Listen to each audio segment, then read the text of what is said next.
언제까지 택시기사로 살 거야?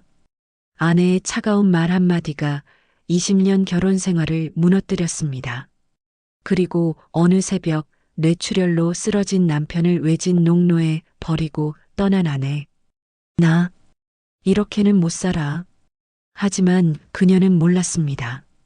자신이 버린 그 남편이 다시 일어나 새로운 삶을 살게 될 거라는 것을, 그리고 정확히 2년 후 자신이 그 남편 앞에 무릎 꿇고 도움을 구하게 될 거라는 것을요. 사랑의 이름으로 시작된 배신이 어떤 결말을 맞게 되는지 평생 성실하게 살아온 한 택시기사의 이야기를 들려드리겠습니다. 운명은 공평합니다. 뿌린 대로 거두게 되어 있거든요.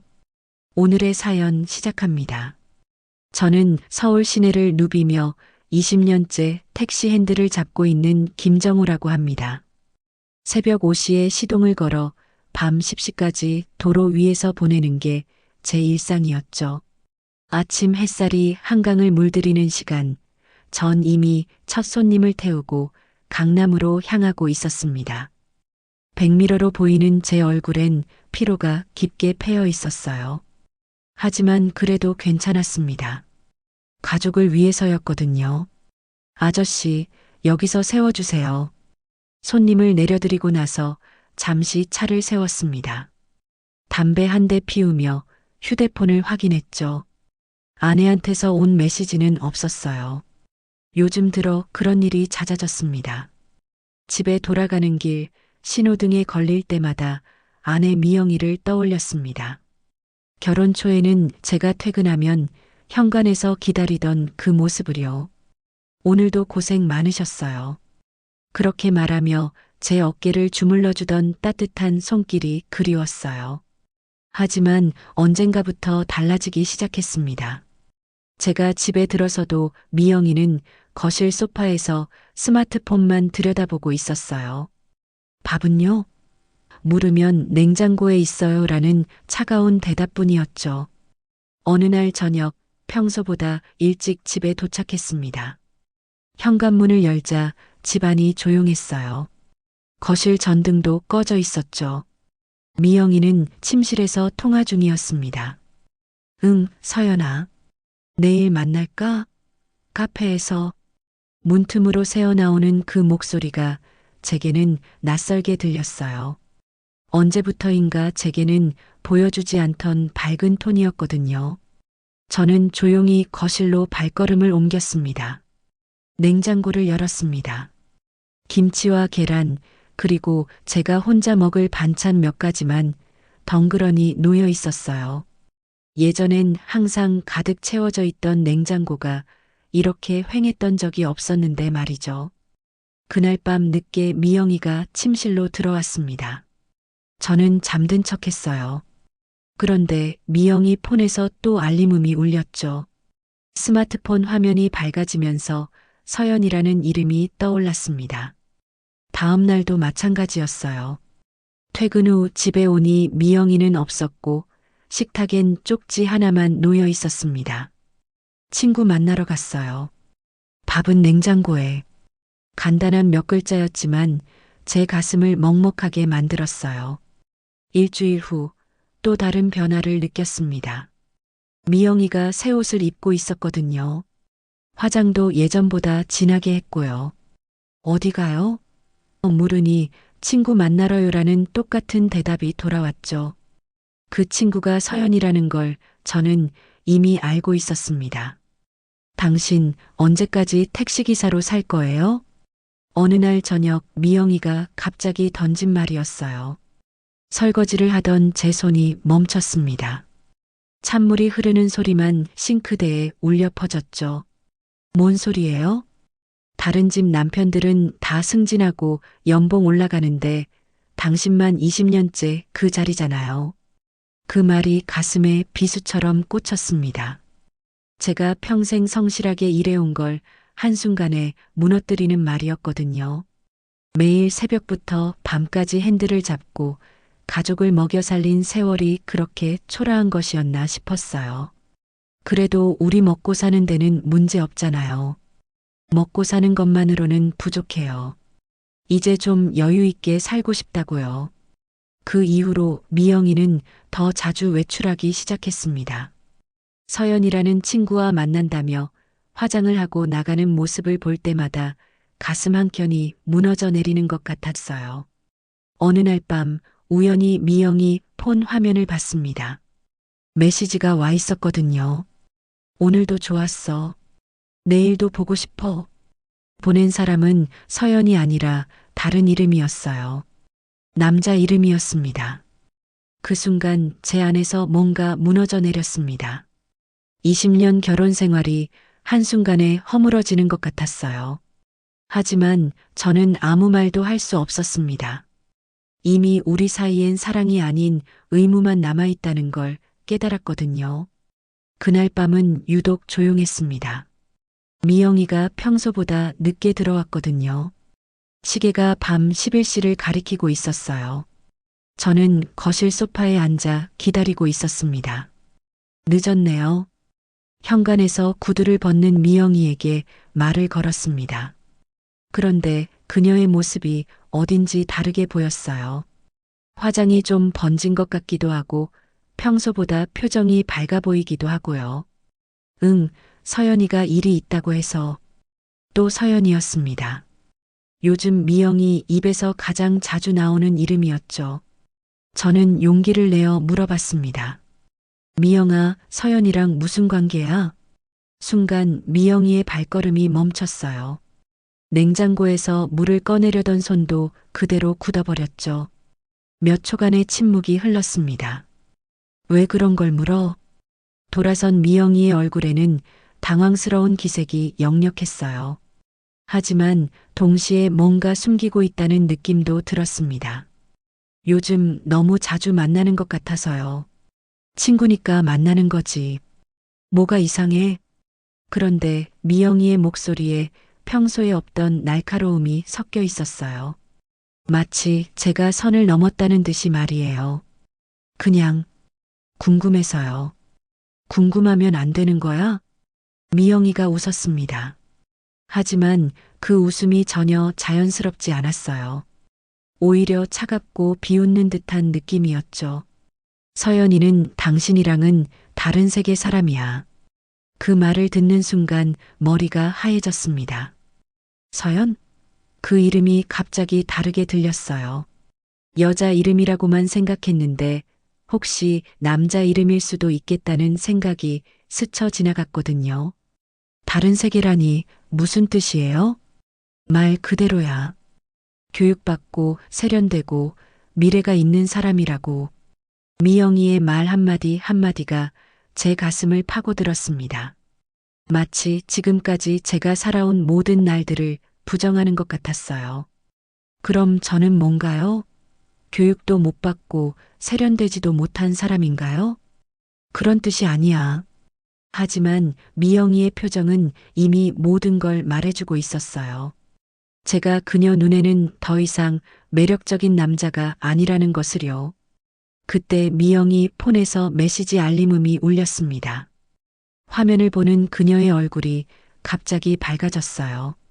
마치 봄꽃이 피는 것처럼 말이죠. 서연이네. 그 순간 저는 확신했습니다. 서연이는 여자가 아니었어요. 남자였죠. 그것도 젊고 잘생기고 미래가 있는 남자 말이에요.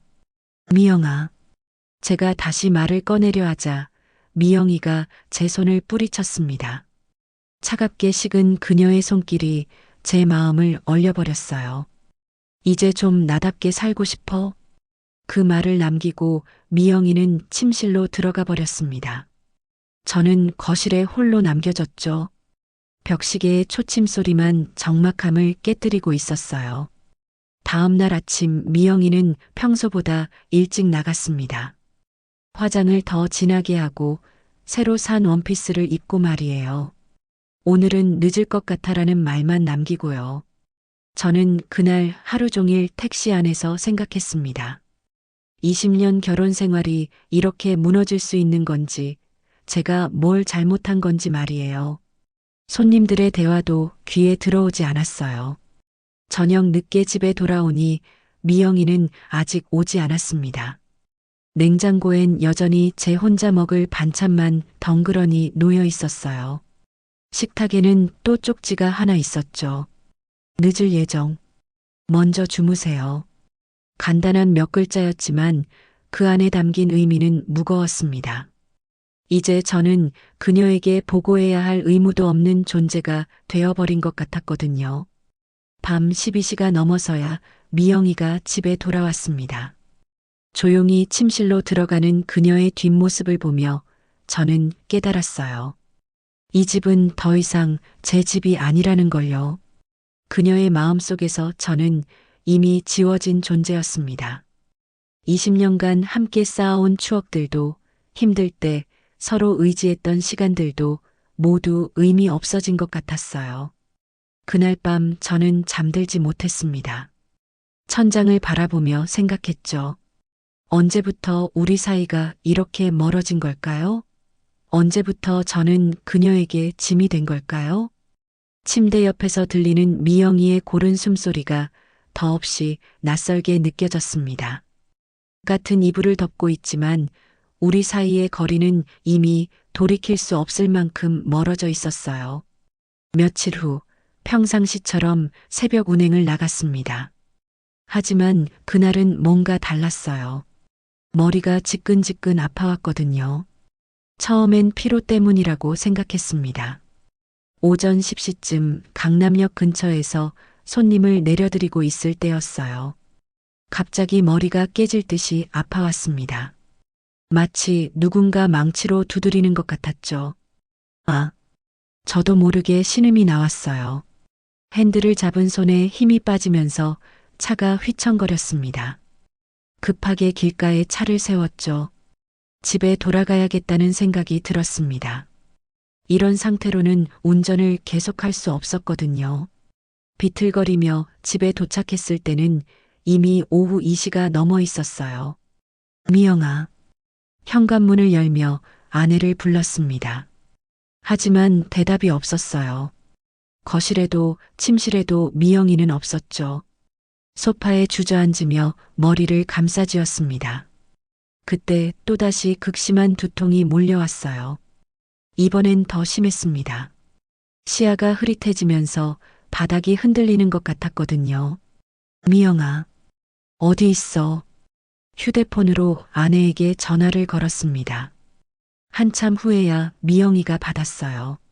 왜? 집에 와줘. 머리가 이상해. 무슨 소리야? 병원에 가든지. 혼자 못 가겠어. 제발. 전화 너머로 한숨 소리가 들렸습니다. 알겠어. 잠깐만 있어. 30분 후 미영이가 집에 돌아왔습니다. 하지만 그녀의 표정은 차가웠어요. 마치 귀찮은 일이 생긴 것처럼 말이죠. 뭐가 어떻게 아픈데? 머리가 깨질 것 같아. 시야도 흐릿하고. 그 순간 또다시 극심한 어지럼증이 몰려왔습니다. 바닥이 기울어지는 것 같았어요. 저도 모르게 소파에서 미끄러져 내렸죠. 미영아, 머리가 진짜 이상해. 미영이가 잠시 저를 바라보더니 휴대폰을 꺼냈습니다. 119를 누르는 것 같았어요. 하지만 뭔가 이상했습니다. 통화하는 목소리가 들리지 않았거든요. 여보세요, 119죠? 그렇게 말하는 척 했지만 실제로는 통화 버튼을 누르지 않은 것 같았어요. 그저 연기를 하고 있는 것처럼 보였죠. 그러더니 미영이가 창밖을 바라봤습니다. 마치 누군가를 기다리는 것처럼 말이에요. 도윤 씨, 미안해. 나 이렇게는 못 살아. 그 말을 듣는 순간 등골이 서늘해졌습니다. 도윤? 서연이가 아니라 도윤이었던 거예요. 그리고 미영이의 표정에서 무서운 결심을 읽을 수 있었죠. 뭔 소리야? 차에 타. 병원 가자. 미영이가 제 팔을 잡아 끌었습니다. 하지만 병원으로 가는 길이 아니었어요. 반대 방향이었거든요. 시 외곽으로 향하는 길이었죠. 여기, 어디로 가는 거야? 조용히 해. 병원 가는 거니까. 하지만 주변 풍경이 점점 낯설어졌습니다. 건물들이 사라지고 논밭이 나타나기 시작했어요. 외진 농로였죠. 차가 멈췄습니다. 주변엔 아무도 없었어요. 새벽 공기가 차갑게 스며들었죠. 내려. 왜? 여기서. 내리라고. 미영이의 목소리가 날카로웠습니다. 평생 함께 살아온 아내의 목소리가 맞나 싶을 정도로 차가웠어요. 어지럼증 때문에 비틀거리며 차에서 내렸습니다. 그러자 미영이가 다시 차에 올라탔어요. 미영아, 뭘 하는 거야? 미안해. 정말 미안해. 차창 너머로 보이는 그녀의 얼굴에는 눈물이 흐르고 있었습니다. 하지만 동시에 단단한 결심도 보였어요. 나도 내 인생이 있어. 더 이상 이렇게 살 수는 없어. 미영아, 제발. 하지만 차는 이미 떠나고 있었습니다. 테일라이트가 점점 멀어져 가더니 어둠 속으로 사라졌어요. 혼자 남겨진 농로에서 저는 깨달았습니다. 사랑의 끝은 이별이 아니라 배신이라는 걸요. 20년을 함께 산 아내가 저를 버리고 떠날 수 있다는 걸요. 새벽 공기가 뼛속까지 스며들었습니다. 어지럼증으로 몸을 가누기 힘들었지만 그보다 더 큰 고통은 마음이었어요. 평생 믿고 의지했던 사람에게 버림받는다는 것이 이렇게 아픈 일인지 처음 알았거든요. 멀리서 새들이 지저귀는 소리가 들렸습니다. 하루가 시작되고 있었어요. 하지만 제게는 모든 것이 끝난 것 같았죠. 얼마나 시간이 흘렀는지 알 수 없었습니다. 새벽 공기에 몸이 얼어가고 있었어요. 어지럼증은 더욱 심해져서 의식이 흐려졌다, 맑아졌다를 반복했죠. 그때 멀리서 자동차 소리가 들렸습니다. 희미한 헤드라이트가 농로를 비추고 있었어요. 저는 간신히 손을 들어 올렸지만 힘이 없었죠.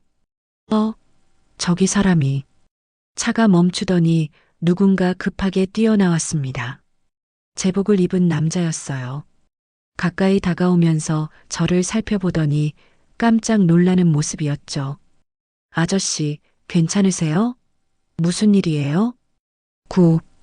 급차. 겨우 한마디를 내뱉었을 뿐인데 목소리가 나오지 않았어요.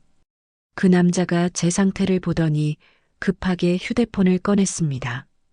여보세요? 119죠? 사람 살려요. 진짜 119에 신고하는 소리였어요. 미영이가 했던 가짜 신고와는 달랐죠. 간절함이 묻어나는 목소리였거든요. 네, 여기 시외각 농로인데요. 의식 잃은 남성이 쓰러져 있어요. 네, 바로 출동 부탁드립니다. 그 남자가 자신의 외투를 벗어 제 몸을 덮어주었습니다. 따뜻한 온기가 느껴졌어요. 얼마나 오랜만에 느껴보는 다른 사람의 온정이었는지 모르겠어요. 저는 구급대원 윤석호라고 합니다. 지금 동료들이 오고 있으니까 조금만 참아보세요. 윤석호 씨가 제 손목을 잡고 맥박을 재었습니다. 그러더니 심장 부근을 가볍게 두드리기 시작했어요. 응급처치를 하고 있는 것 같았죠. 호흡은 안정적이고 맥박이 좀 빠르네요. 뇌혈관 쪽 문제일 수 있겠어요. 전문적인 판단이었어요. 그의 차분하고 신속한 대응 덕분에 저는 조금씩 안정감을 찾을 수 있었죠. 얼마 후 구급차 사이렌 소리가 들렸습니다. 빨간 불빛이 농로를 밝히면서 구급대원들이 뛰어왔어요. 환자 상태는 어떤가요? 의식은 있지만 언어장애 증상이 보여요. 편마비 징후도 있고요. 윤석호 씨가 동료들에게 제 상태를 정확히 전달했습니다. 그들은 신속하게 들 것을 준비하고 저를 구급차로 옮겼어요. 구급차 안에서 산소 마스크를 쓰고 누워 있는데 윤석호 씨가 제 손을 잡아주었습니다. 아저씨, 지금 병원으로 가고 있어요. 걱정하지 마세요. 그의 따뜻한 손길에서 희망을 느꼈습니다. 미영이가 저를 버리고 떠났지만 이렇게 저를 구해주는 사람도 있다는 걸 깨달았거든요. 병원 응급실에 도착했을 때는 이미 의료진들이 대기하고 있었어요. CT 촬영을 하고 MRI까지 찍었죠. 여러 가지 검사가 이어졌습니다. 몇 시간 후 의사가 진단 결과를 알려주었어요. 뇌출혈입니다. 다행히 생명에는 지장이 없지만 언어 중추와 운동 중추에 손상이 있어요. 뇌출혈. 그게 제가 느꼈던 극심한 두통의 원인이었군요. 만약 윤석호 씨가 발견하지 않았다면 그대로 돌아가셨을지도 모른다고 했어요. 수술 후 며칠 동안 의식을 잃고 있었습니다. 깨어났을 때는 이미 일주일이 지난 후였어요. 병실 창문으로 들어오는 햇살이 따뜻했죠. 움직여 보세요. 간호사가 제 손을 잡고 말했습니다. 오른손은 조금씩 움직였지만 왼팔은 전혀 반응이 없었어요. 마치 제 팔이 아닌 것 같았죠. 말씀해 보세요. 입을 열려고 했지만 소리가 나오지 않았습니다. 머릿속으로는 분명히 말하고 있는데 목소리가 따라주지 않았어요. 좌반신 마비와 언어장애. 그게 제 몸에 남긴 뇌출혈의 흔적이었습니다. 하지만 그래도 살아있다는 게 감사했어요. 윤석호 씨가 병문안을 왔습니다. 과일 바구니를 들고 조심스럽게 들어오더니 제 곁에 앉았어요. 많이 좋아지셨네요. 처음 발견했을 때는 정말 걱정했어요. 제가 고맙다는 표현을 하려고 했지만 말이 나오지 않았어요. 대신 눈으로 감사 인사를 드렸죠. 혹시 가족분 연락처가 있으면 알려주시면 연락드릴게요. 가족. 미영이 얼굴이 떠올랐습니다. 저를 버리고 떠난 그 사람이요. 하지만 이상하게도 원망스럽지 않았어요. 오히려 하늘이 저를 살려준 이유가 있을 거라는 생각이 들었거든요. 그때 깨달았습니다. 하늘은 아직 저를 버리지 않았다는 걸요. 미영이는 저를 떠났지만 윤석호 씨 같은 천사가 나타나 제 목숨을 구해주었잖아요. 앞으로 혼자 살아가야 한다는 두려움도 있었습니다. 하지만 동시에 새로운 희망도 생겼어요. 이제 진짜 제 인생을 살아볼 수 있게 된 거니까요. 재활은 정말 고통의 연속이었습니다. 매일 아침 7시면 물리치료사가 와서 제 팔다리를 움직여 주었어요. 처음엔 아무런 감각도 없었죠. 아저씨, 오늘도 힘내봐요. 김수진 물리치료사가 늘 밝은 목소리로 격려해 주었습니다. 하지만 왼팔은 여전히 말을 듣지 않았어요. 마치 다른 사람의 팔을 달고 있는 것 같았죠. 말하는 연습도 쉽지 않았습니다. 언어치료사 앞에서 아 소리 하나 내는데도 온 힘을 다해야 했어요. 머릿속으로는 분명히 말하고 있는데 입이 따라주지 않았거든요. 천천히 해보세요. 급하게 하지 마시고. 겨우 한 음절을 발음하고 나면 이마에 식은땀이 맺혔습니다. 이렇게 간단한 일이 이렇게 어려울 줄 몰랐어요. 한 달이 지나서야 손가락 하나를 조금씩 움직일 수 있었습니다. 검지손가락을 구부렸다 폈다 하는 것만으로도 큰 성과였어요. 대단해요. 정말 대단해요. 김수진 씨가 박수를 쳐주었습니다. 그런 작은 격려가 얼마나 큰 힘이 되는지 그때 처음 알았어요. 어느 날 윤석호 씨가 또 병문안을 왔습니다. 그런데 표정이 어딘지 어두워 보였어요. 아저씨, 혹시 이거 아세요? 그가 스마트폰을 보여주었습니다. 뉴스 기사였어요. 제목을 보는 순간 가슴이 철렁했죠. 신흥 부동산 업체 대표 김미영 씨 성공 스토리. 미영이 사진이 크게 나와 있었습니다. 화려한 정장을 입고 고급 사무실에서 찍은 사진이었어요. 예전에 집에서 보던 모습과는 완전히 달랐죠. 기사를 읽어보니 더 놀라웠습니다. 미영이가 도윤이라는 사람과 함께 부동산 중개업체를 차렸다는 내용이었어요. 고급 빌라와 상가를 전문으로 하는 업체라고 했죠. 직장 여성들의 롤모델이 되고 싶다는 미영이의 인터뷰도 있었습니다. 그 중에서 가장 충격적인 말이 있었어요. 가족보다 중요한 건 나 자신이에요. 더 이상 누군가를 위해 제 꿈을 포기하지 않을 겁니다. 그 말을 읽는 순간 제 안에서 뭔가가 끓어올랐습니다. 분노일까요? 아니면 배신감일까요? 하지만 이상하게도 증오는 아니었어요. 오히려 결심 같은 게 생겼습니다. 나도 이제 일어나야겠다는 생각이 들었거든요. 윤석호 씨, 겨우 그의 이름을 불렀습니다. 한 달 넘게 연습한 결과였어요.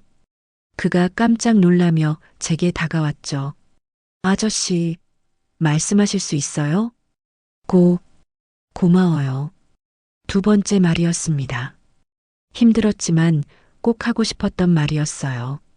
저를 구해준 것도, 이렇게 병문안 와주는 것도 정말 감사했거든요. 그날 이후 재활에 더 열심히 임했습니다.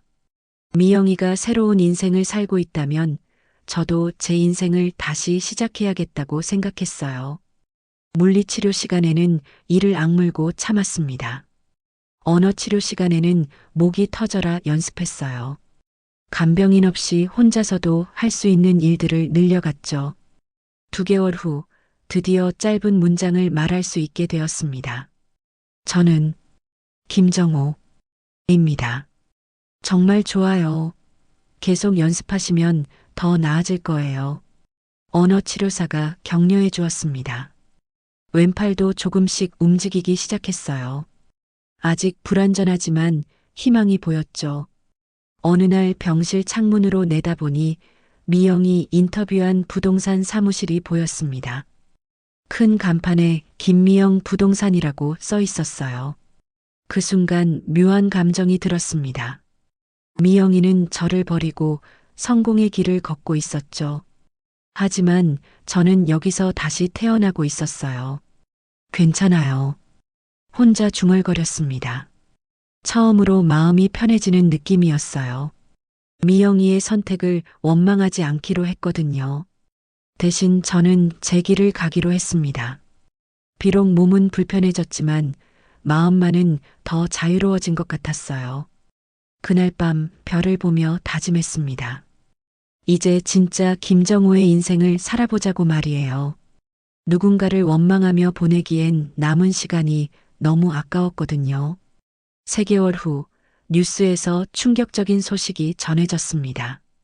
병실 TV를 보고 있는데 미영이 얼굴이 화면에 나타났어요. 하지만 예전과는 완전히 다른 모습이었죠.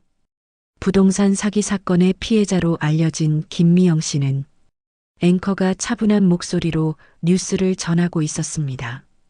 미영이는 기자들에게 둘러싸여 고개를 숙이고 있었어요. 화려했던 정장 대신 검은색 옷을 입고 말이죠. 기사 내용을 들어보니 상황이 심각했습니다. 미영이가 모든 재산을 도윤이라는 남자에게 맡겼는데 그가 돈을 가지고 잠적했다는 거였어요. 피해 규모는 3억 원에 달하는 것으로. 3억 원.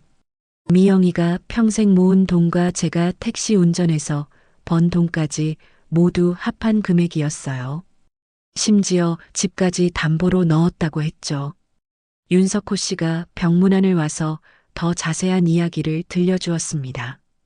아저씨 부인이 완전히 당한 것 같아요. 그 남자가 처음부터 계획적으로 접근한 거래요. 어떻게 알았어요? 제 친구가 경찰서에서 일하거든요.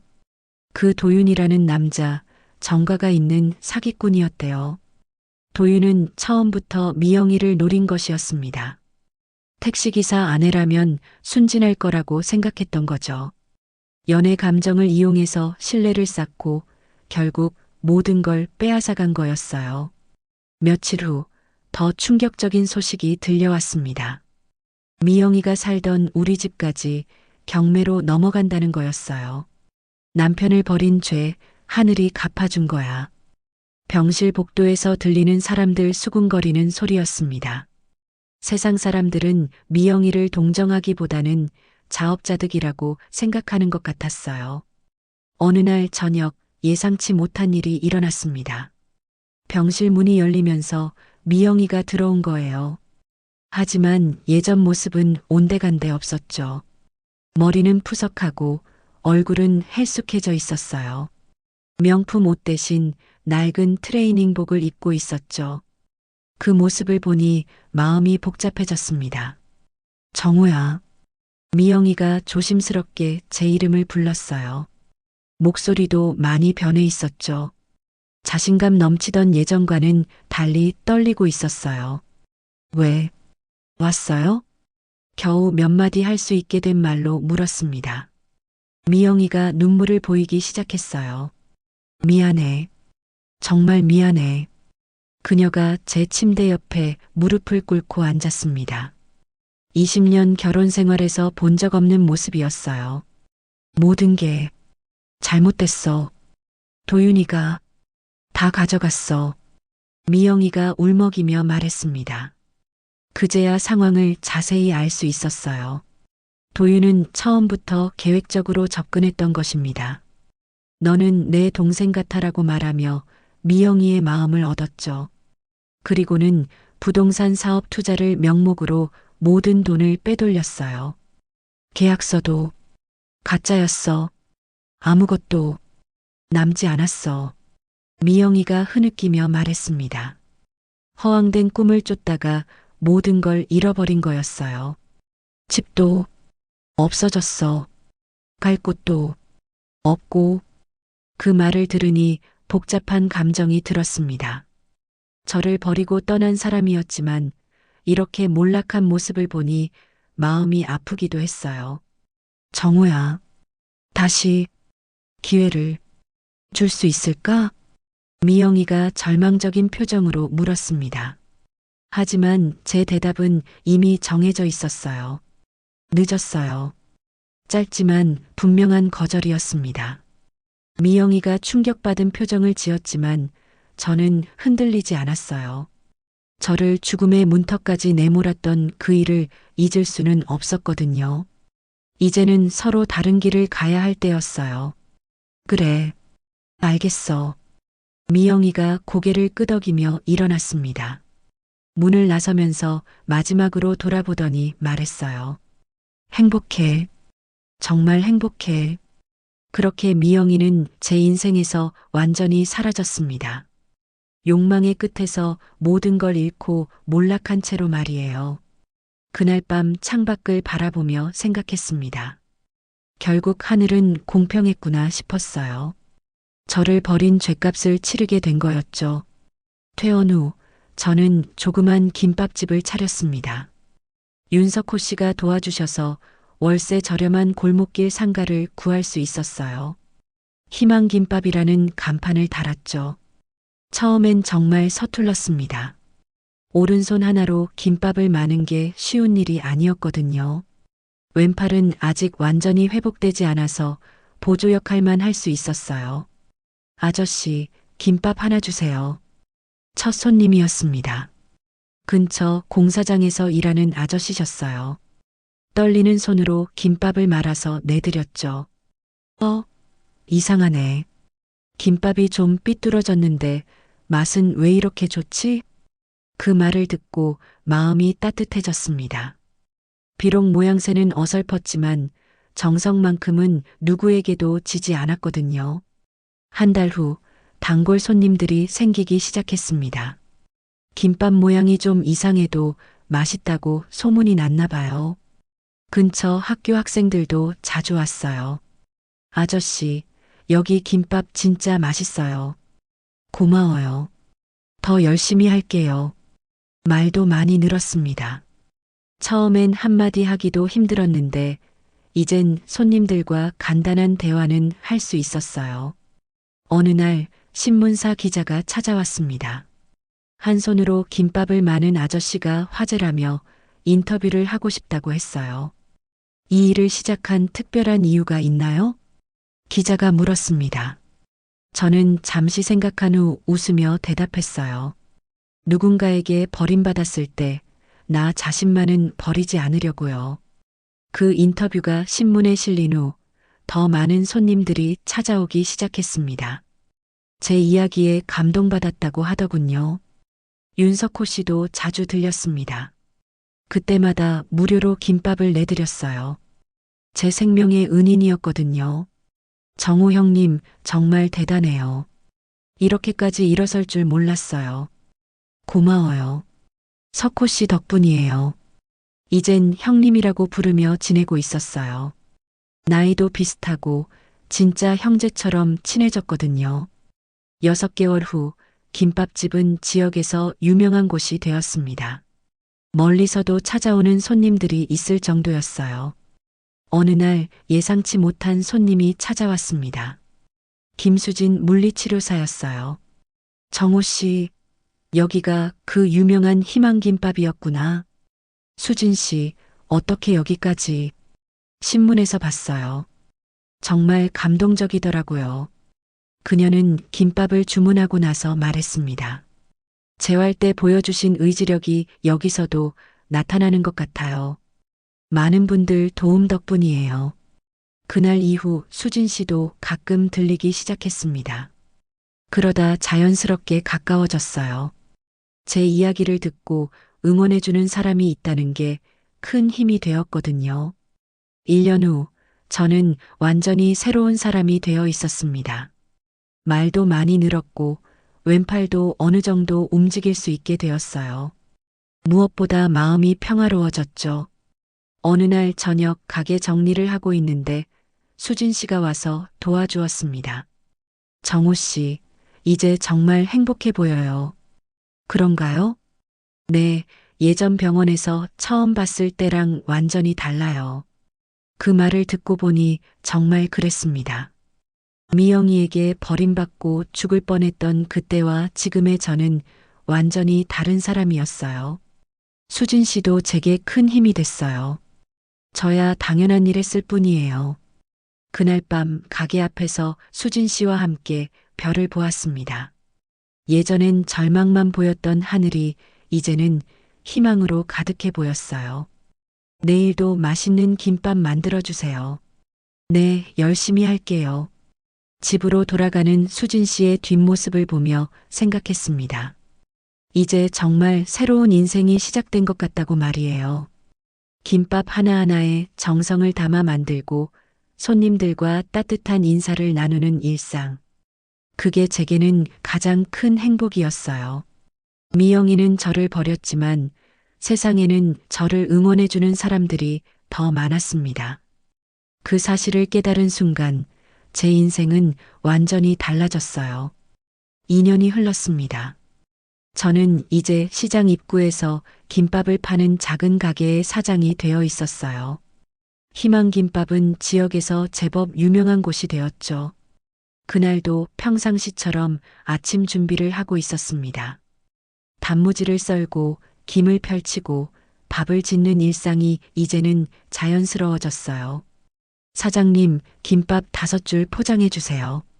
단골 아주머니가 주문을 했습니다. 손녀들 도시락을 싸간다며 늘 5줄씩 사가시거든요. 네, 금방 해드릴게요. 이제는 대화도 많이 늘었어요.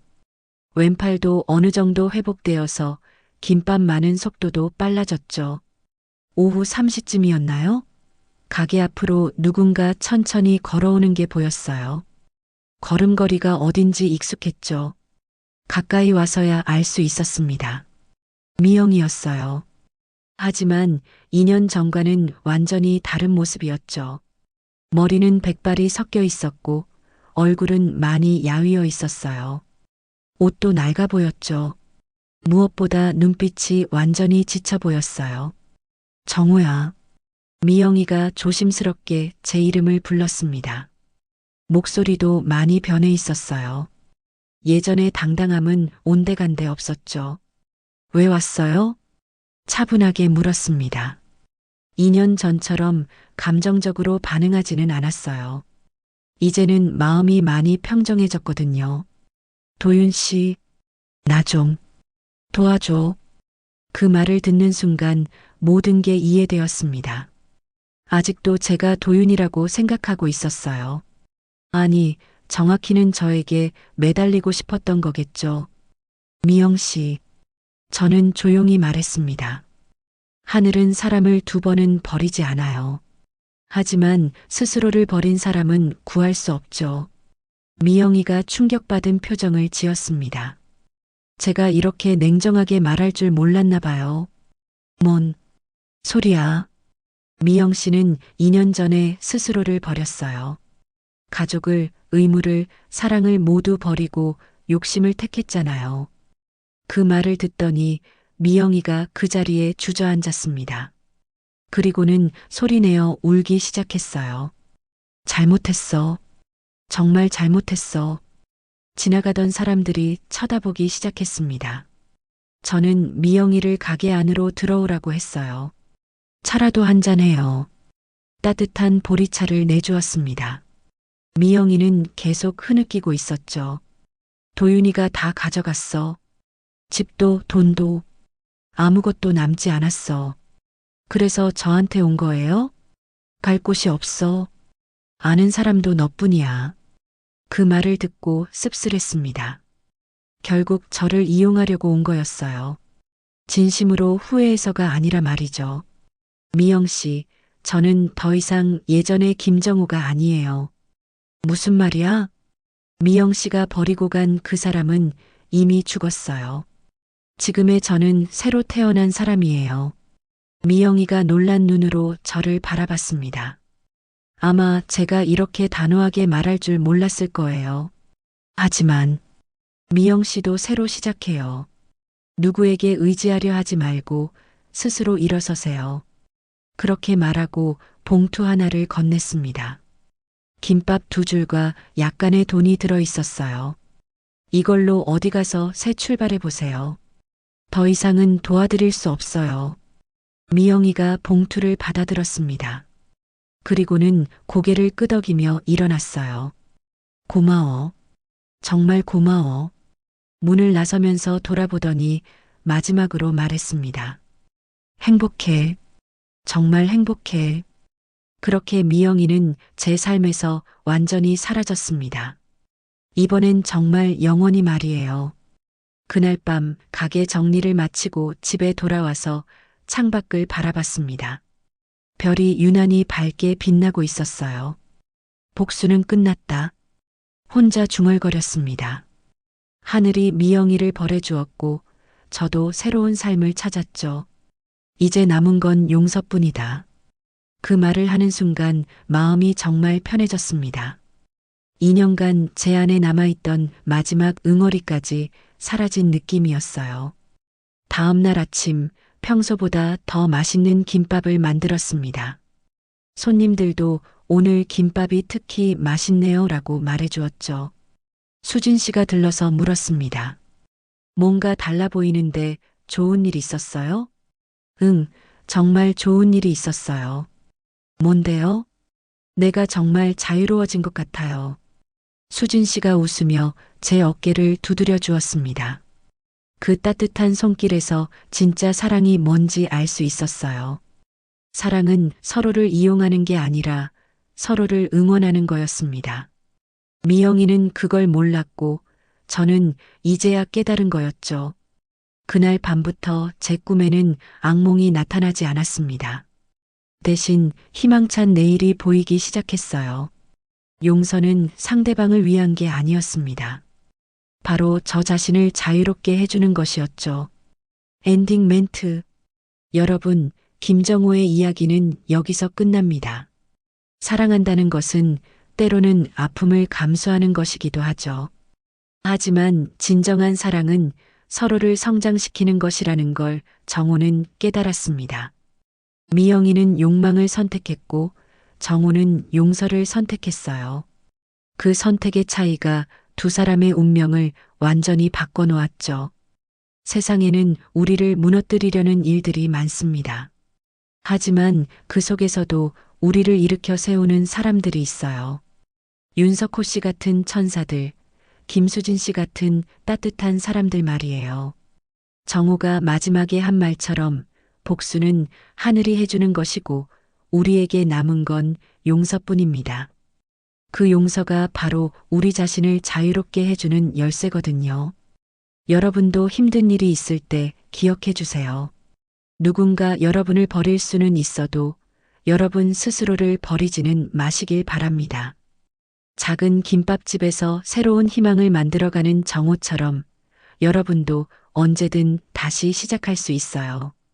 오늘 이야기가 여러분의 마음에 작은 희망이 되었기를 바라며 다음 이야기에서 또 만나 뵙겠습니다.